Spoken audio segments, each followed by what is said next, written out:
సరే ఇదే ప్రజలు చూస్తున్నారు, దీనికి కాపీ ఇచ్చారు, చాలా సంతోషం. ఏప్రిల్ వరకు కూడా ఇది అన్నారు అధ్యక్ష. ఇకపోతే please please please sir continue చేయండి. మేము వద్దలేదండి sir, we're not English, we're not differ. మేము డిఫర్ అవ్వట్లేదు. ప్రభుత్వం తాలూకు ఉద్దేశాన్ని, ప్రభుత్వ తాలూకు ఆలోచనని, ప్రభుత్వ తాలూకు విధానాన్ని ప్రజలకు చెప్పని క్లారిటీతో ప్రజలకు చెప్పని అడుగుతాం తప్ప మీ విధానంలో నేను సారీ అధ్యక్ష లేదు సారీ అధ్యక్ష సారీ వారి కన్సర్న్ మినిస్టర్ ఇది ఇంటర్ప్రిటేషన్ ఉంది ఏంటి, మీరు చెప్తుంది ఏంటి?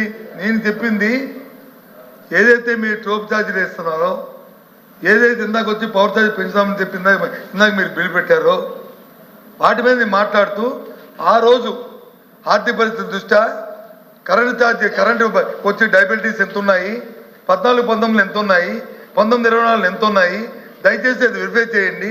45,000 కోట్ల రూపాయలని మేము వచ్చి డిస్కౌంట్లకి ఇచ్చాం, ఆదుకున్నాము. కాబట్టి మీరు కూడా పనిచేస్తే బాగుంటుంది కదా, డిస్కౌంట్లకి ఇచ్చి ఇవ్వకంట. దాంతోపాటు ఇది వచ్చే సంవత్సరం కాదు అధ్యక్ష, ఎన్నికలైన సంవత్సరం అధ్యక్ష. ఎన్నికల్లో మీరు ఏం చెప్పారు?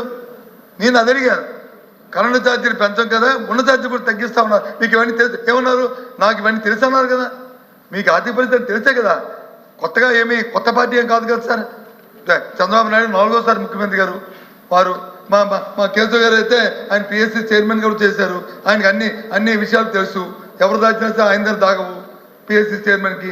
దాంతోపాటు సుదీర్ఘకాలం వారు వచ్చి అపోజిషన్లో ఉన్నారు, తెలుసు.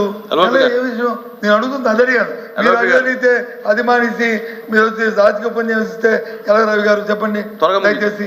నేను ఇచ్చింది నేను అడిగింది అది. కాబట్టి దయచేసి సబ్జెక్ట్ వచ్చి మీరు ఇంటర్వ్యూ అవుతారని కూర్చోండి. నాకు అర్థం అయిపోయింది. ఇది మీరు మాట్లాడినప్పుడు మాట్లాడండి. దీని మీద మళ్ళీ ఇప్పుడు వద్దు దయచేసి. ఈ స్కూల్కి వెళ్ళే పిల్లల గురించి అధ్యక్ష, మరి ఎప్పుడే సార్ చెప్పండి, ఈ ఆర్థిక సంవత్సరంలో మీరు వచ్చి అక్కడ బీసీ ఎస్సీ వెల్ఫేర్ దాంట్లో వచ్చి ఒక 5,000 కోట్లు ఎంతో పెట్టారు.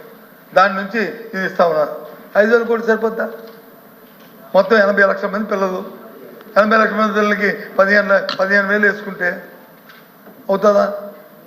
పోనీ దాన్ని ఏ రకంగా ఈ సంవత్సరం ఇస్తామా, లేదా వచ్చే సంవత్సరం ఇస్తామా, లేకపోతే ఎప్పుడు నుంచి ఇది ప్రారంభిస్తాము అని నిర్దిష్టంగా ఎక్కడో చెప్పాలి అధ్యక్ష. మస్ట్ ఇవాళ చెప్పకపోతే రేపు చెప్పాలి, రేపు చెప్పకపోతే వీధిలో చెప్పాలి. ఎందుకంటే రేపు వీధిలోకి వెళ్తాం, మేము రేపు బహిరంగ వెళ్తాం, ప్రజల తరపున గొంతెత్తాం, వీధి బోడ తిరుగుతాం, మీరు ఇచ్చిన సూపర్ సిక్స్ ఏమైనా అడుగుతాం. తప్పదు. ఇక్కడైతే ఏదో బుల్డో చేసి లేకపోతే టైం అయిపోతుందని చెప్పి అధ్యక్షులు ఎగ్జెంట్ చేస్తే వెళ్ళిపోవచ్చు. కానీ ఇది ఆగదు అధ్యక్ష. ఎందుకంటే వాగ్దానం ఇచ్చిన తర్వాత ప్రభుత్వాల బాధ్యత, ప్రజల బాధ్యత.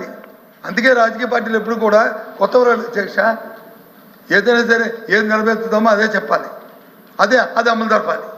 అది నీతి, అది సిద్ధాంతం. అది అంతేగాని ఎన్నికల వచ్చి మన ఇష్టం వచ్చి మా వాగ్దానం ఇస్తాం, ఎన్నికలు అయిపోయిన తర్వాత వచ్చి మానేస్తామంటే అది కాదు అధ్యక్ష. దయచేసి అది చేయమనే కోరుతున్నాం. మీరు చేసి సభ అనిపించుకోండి, మీరు ఇచ్చిన హామీలు నెరవేర్చుకోండి. 10 కాలాల పాటు మీరు ఉన్నారని మాకు అభ్యర్థులు. ఎందుకంటే అల్టిమేట్గా మీరు కానీ మేము కానీ అందరం కూడా ప్రజలకి జవాబుదారు, ప్రజలకు మంచి జరగాలని కోరుకుంటాం.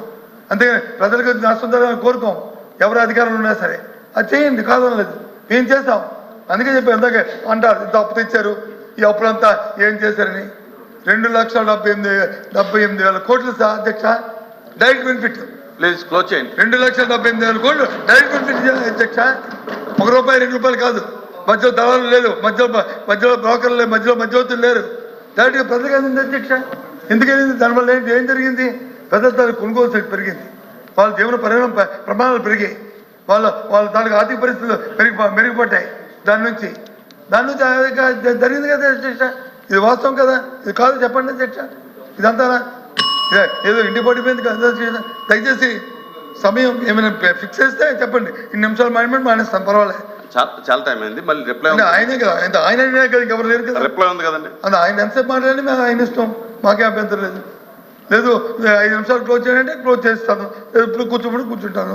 మీరు ఎందుకంటే మీరు తమరు బెల్ల కొట్టారనుకోండి, అది సాంప్రదాయం కాదు. నాలాంటి వాటికి నేను బెల్ల కొట్టించుకోకూడదు. మీరు 10 minutes అందుకని చెప్తాను. అది నాకు టైం ఫిక్స్ చేసే టైంలో నేను క్లోజ్ చేస్తాను. 10 minutes క్లోజ్. ఎందుకంటే అది మర్యాదగా ఉండదు. చైర్మన్ గారు